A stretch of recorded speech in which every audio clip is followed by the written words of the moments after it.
right, so good morning, good afternoon, and good evening, wherever you are. This is Shayla Amin right here again for another Color Girl Convos. And today I have the pleasure of speaking with Drayona Denson. All right, and so Drayona, can you just tell us a little bit? First, can you tell us where you're from? Yeah, I'm from Florida. I go to school in California at Pamona College. Okay, and so you're a student, which, if you don't mind me asking, what are you currently studying? I'm an Africana Studies and History double major. All right, so another Black History major. And so my question to you is, what made you interested in studying Africana, being an Africana Studies major?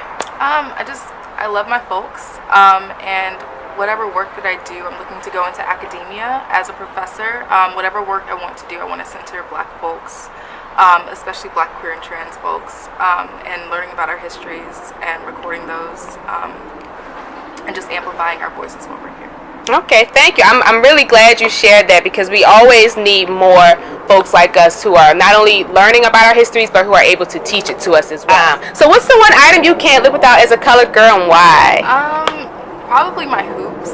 I feel like they just make me feel like myself. I've been late for class, but I've had to turn around to go get those because they just make me feel like I'm in my body and out here. So your hoops, and I see you got some hoops on there. You see me swinging in the back for you. Can you just give us a little model of those beautiful hoops you got on? All right, gorgeous. So, what are you most excited about right now? I'm going back to school early to do a research project looking into the origins of the Africana Studies department in the Claremont colleges. So I'm really excited about going back and looking into those histories and interviewing and talking to folks. Okay, cool. What's the best part of your week? Best part of my week has been visiting here, actually. Like, I love the art and just loved talking to everyone that's here. Okay. And just looking, everything's beautiful. Awesome. What would you say would be a news item you would love to see featuring another colored girl, and why? Like another news headline. I guess, so my work... We're swatting bees, by the way.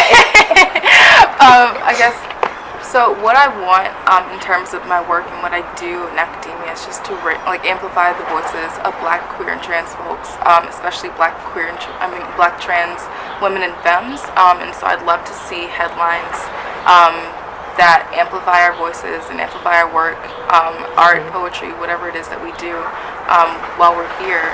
Yeah. Okay, and so I'm going to ask, because I've noticed you've touched on this a few times in your responses, what specifically about Black, queer, transgender, and femmes, and can you just define femmes for us? What pushed you towards looking towards that group of people of color? Mainly just because realizing my own identities and noticing that I see Black, queer, and Black, trans women and femmes are one of the most targeted groups out here. Our average life expectancy is looking at 30 years, and that should not be. Wow. 30 years old, and that should not be. And on average, a Black trans woman is killed every 2 weeks. And that isn't even factoring in the Black trans women and femmes and the Black trans folk in general that are misgendered, and that we don't know about yet. And so I want to see more just of everyone amplifying our voices and amplifying our lives, and giving us the attention that we need as people out here, as Black, queer, and trans people out here while we're here, because obviously we do need to amplify the names and the people that we lose on the regular, but I also feel like it's extremely important to give us the love and the energy and support that we need while we're here, while we're alive too. Thank you, Jar. So switching gears just a little bit, if money were no object, what would you do with yourself?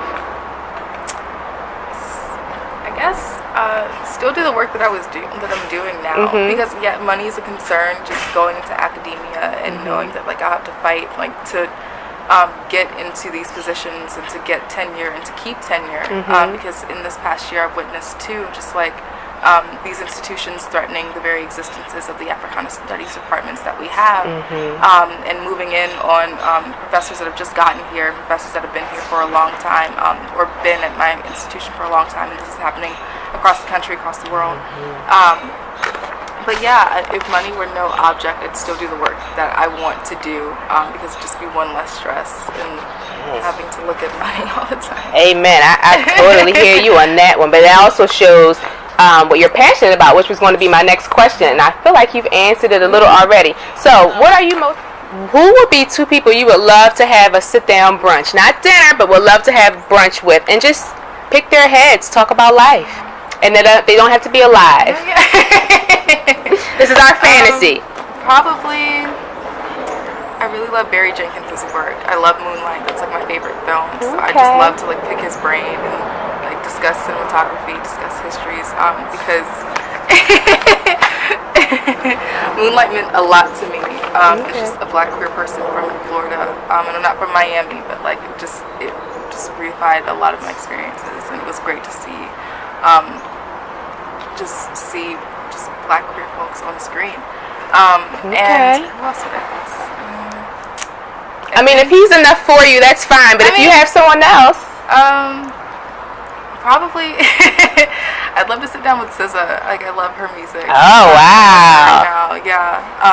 So yeah, just sit down and talk to her about music, production, all that. So. Yes, and if you don't know, say it again, pronounce it. SZA. I always pronounce it wrong, but this woman is bad, you guys. You have to check her out. She's good. So then my last question would be, what advice would you offer another colored girl, but then also with this advice, another colored girl who's looking to follow the same career path or the same, I guess, path that you're looking to follow? Yeah. I guess one thing that I kind of hear a lot in Pamona colleges is just protect your magic, and this is coming from like other black folks. Protect your energy. Do what you have the capacity to do, because like these institutions will train you, and it's just a lot of emotional labor to expend on the regular. So just protecting yourself, feelings over everything, meaning like do whatever makes you most comfortable, do like live within your limits and your boundaries. And one quote that I love is by Nina Simone. And it says, you have to learn to get up from tables where love is no longer being served. Wow. And that's something that I've been trying to live by this year. So just learning how to walk away from spaces and from people that aren't giving you the love and the energy and the affirmation that you need in order to exist and in order to be happy in that existence. So. All right. I'm really glad you shared that. I'm gonna listen to this recording and write that down again, and I'll put that in the bottom, the Nina Simone quote in the bottom for those of you who are interested in it as well. Because I can say for me, it's definitely speaking to my life right now. So I want to say thank you for letting me talk with you again. We've had the pleasure of speaking with Drayona Denson. Okay, and I would just like to say that she's beautiful, and I'm loving everything about this message. So please check out Drayona. I'll put some information about what she's interested in and some of the topics she spoke about below if you want to learn more about it.